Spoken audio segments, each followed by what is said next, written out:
Muy buenos días, queridos hermanos. Les habla el Padre Rafael Chávez desde su parroquia Reina de Todos los Santos, ciudad de Concord, California, diócesis de Oakland. Estamos a jueves sexto de Pascua. En algunos lugares, e incluso acá en los Estados Unidos, se celebra la solemnidad de la Ascensión. En otros se pospone para el domingo próximo.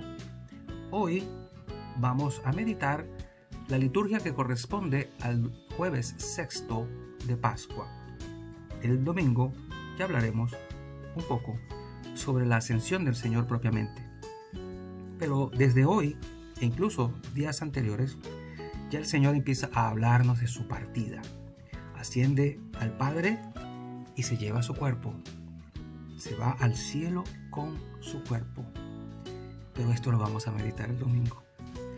Hoy, en el capítulo 16 del Evangelio de San Juan, versículos del 16 al 20, dice lo siguiente: En aquel tiempo Jesús dijo a sus discípulos: Dentro de poco tiempo ya no me verán, y dentro de otro poco me volverán a ver. Algunos de sus discípulos se preguntaban unos a otros: ¿Qué querrá decir con eso de que dentro de poco tiempo ya no me verán, y dentro de otro poco me volverán a ver? Y con eso de que me voy al Padre. Y se decían: ¿qué significa ese un poco? No entendemos lo que quiere decir. Jesús comprendió que querían preguntarle algo y les dijo: están confundidos porque les he dicho, dentro de poco tiempo ya no me verán y dentro de otro poco me volverán a ver. Les aseguro que ustedes llorarán y se entristecerán, mientras el mundo se alegrará. Ustedes estarán tristes, pero su tristeza se transformará en alegría. Palabra del Señor, gloria a ti, Señor Jesús. Qué hermoso texto. Y ha de llamarnos la atención cómo el Señor ya les avisa: me voy al Padre. Y nos quiere preparar para esa ausencia corporal del Maestro, del Señor. Era lógico pensar que los que habían convivido con Él y los que incluso lo veían después de la resurrección, pues digamos que ya se habían un poco encariñado, acostumbrado a la presencia física del Señor antes de la resurrección y después de la resurrección, porque aparecía y lo veían, lo tocaban, comían con Él. Pero ahora el Señor sí les dice: me voy. Esto es trascendental. El momento de la ascensión al cual nos está preparando el Señor significaba pues la ruptura de la presencia física de Jesús acá. No quiere decir que nos iba a dejar solos. Ya Él lo había predicho de que nos iba a enviar un consolador. El consolador, el otro consolador. El Espíritu Santo de la verdad, del cual hablábamos ayer en la Santa Misa, en la liturgia de ayer. Ese Espíritu de la verdad que nos va a llevar a la verdad plena.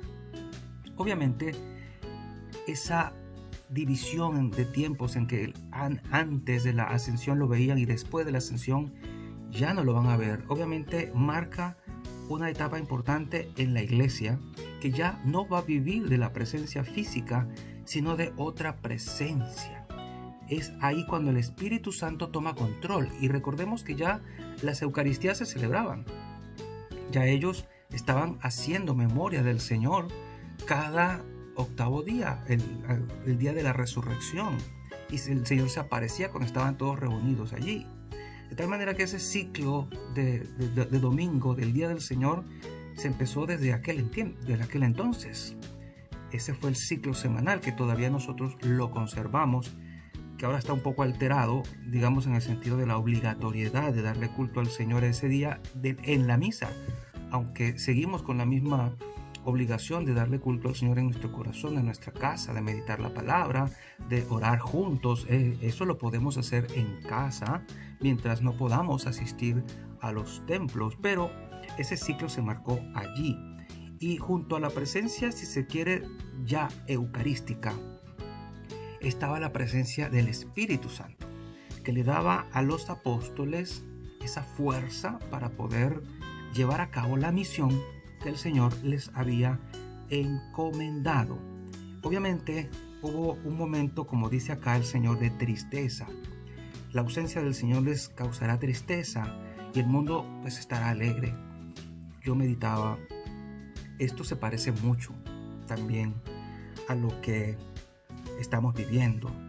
De hecho, recordaba la cita de la carta a los Hebreos, donde habla de la palabra de Dios que es como espada de doble filo que penetra hasta lo más profundo. Obviamente, esta palabra que penetra hasta lo más profundo y que puede tener, digamos, ciertas interpretaciones en el tiempo, en el espacio que la iglesia da, la podemos llevar a nuestra vida ahora. Esta palabra me hace pensar mucho que no solamente en aquel tiempo ellos se sintieron tristes por la ausencia del Señor. Hay mucho católico hoy entristecido por la ausencia de la presencia eucarística en su vida, la presencia eucarística en su corazón, de que no puede comer el cuerpo ni beber la sangre de su Señor. Y esto, digamos que en cierta manera el Señor ya nos lo había dicho, y tenemos que estar preparados para estos momentos de ausencia. Ausencia de una manera y presencia de otra, porque el Espíritu siempre está con nosotros, siempre, desde aquel entonces, y sigue presente en su iglesia. Pero esto es absolutamente conmovedor. Les aseguro que ustedes llorarán y se entristecerán mientras el mundo se alegra.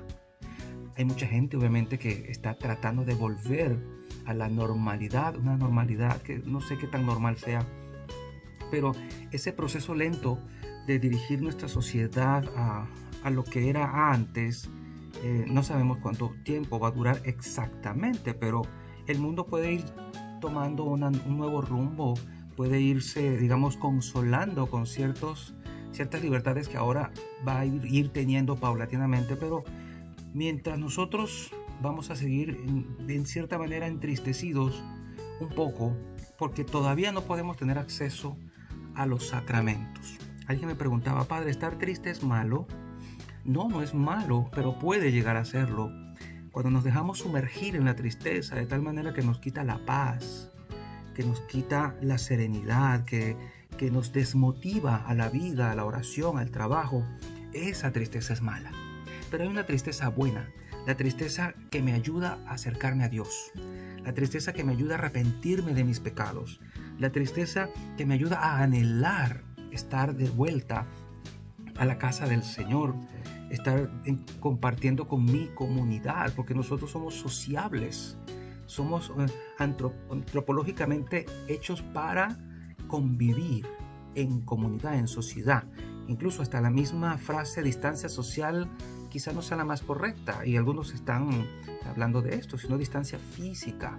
Pero aún esta distancia física, no poder abrazarnos, tocarnos, darnos la paz, es dura porque no estamos hechos para eso. Sabemos que es momentáneo, pero aún así son cosas que nos entristecen. La manera como se va a distribuir la Sagrada Comunión, la forma como se va a asistir ahora a misa.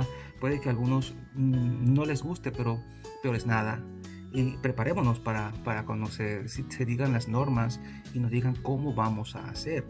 La tristeza del cristiano siempre tiene que ser vista desde esta perspectiva. Es algo pasajero, es algo temporario o temporal, como quiera decirlo, pero es una tristeza que me debe acercar a Dios, me debe ayudar a anhelar lo santo, lo divino, a anhelar lo bueno que teníamos y lo bueno que debemos llegar a tener. Entonces, no se trata de una tristeza permanente que nos deprima. Ustedes estarán tristes, pero el mundo estará alegre. El mundo sigue por su lado. El mundo va por su camino, por su carretera. Pero nosotros tenemos razones para pensar distinto y para anhelar otras cosas que el mundo pues no considera esenciales. Para nosotros lo esencial es estar con el Señor. Lo bueno es estar con el Señor espiritualmente y sacramentalmente. Por eso yo me apunto en esta última frase del versículo 20. Ustedes estarán tristes, pero su tristeza se transformará en alegría. Amén.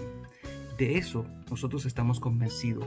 Todos los apóstoles vivieron esa transición de la ausencia física del Señor a la venida del Espíritu Santo, que los llenó de la presencia del Señor de otra manera. Y siempre tenemos que estar abiertos a las otras presencias, he dicho yo antes, a las otras formas en que el Señor quiere hacerse presente en mi vida, para que esas tristezas se convierten y se transformen en alegría. El ser humano está hecho también para la alegría. Es algo innato en nosotros.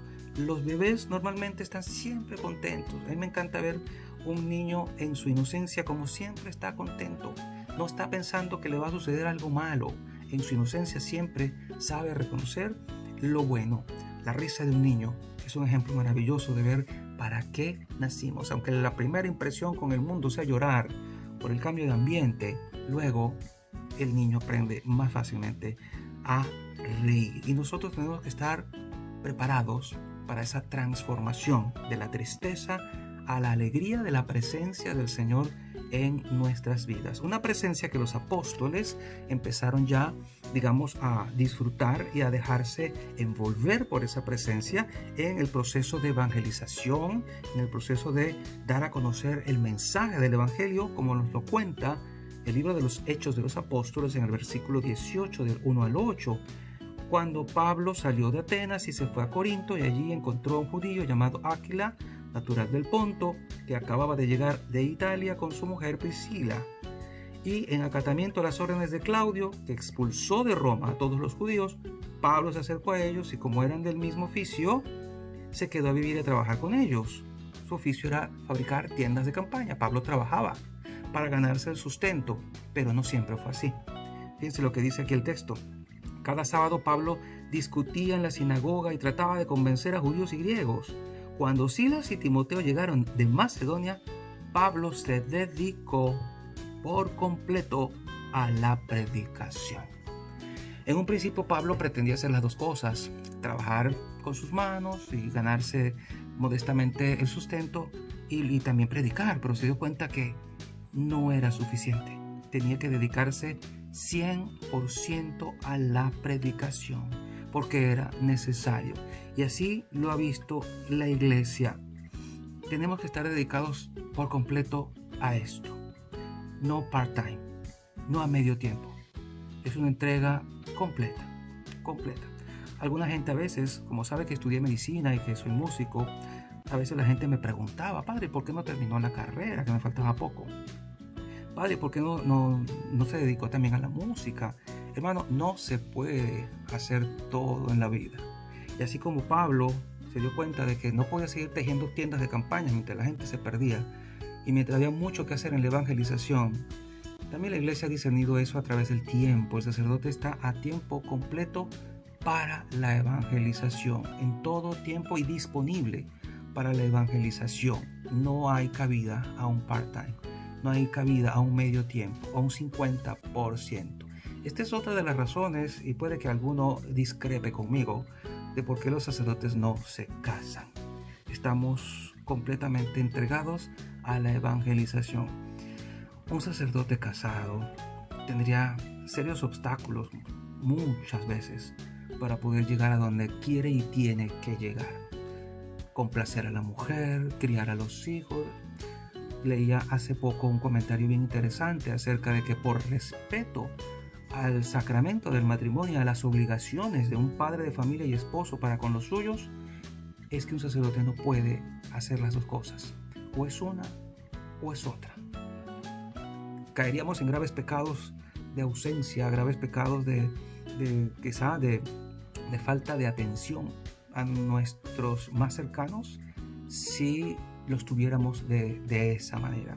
Por lo tanto, el evangelizador tiene que estar libre de cualquier compromiso terreno, incluso hasta de las amistades. Óigalo bien, de las amistades.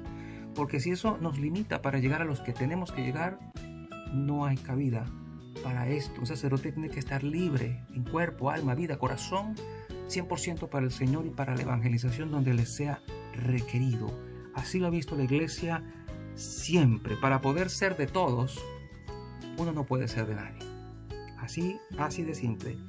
Y es importante ver también cómo Pablo se enojó cuando la gente no quería oír su palabra y pretendían seguir en lo suyo, de tal manera que solamente se quería dedicar a los paganos, y de hecho así lo hizo. Pero al igual que en capítulos anteriores, hubo quien prefirió ciertamente al Señor y se quedaron con Él y su familia. De tal manera, hermanos, que se vuelve a repetir lo que pasó en capítulos anteriores, donde al convertirse uno, el jefe de la casa, toda la familia se convertía y recibían el sacramento del bautismo. Sacramentos y evangelización van de la mano. La evangelización conduce a los sacramentos. Así ha sido y así será siempre en la iglesia. Y la bendición de Dios Todopoderoso, Padre, Hijo y Espíritu Santo, descienda sobre cada uno de ustedes y les acompañe siempre. Seguimos en contacto a través de este canal. Chao, chao. Cuídense mucho.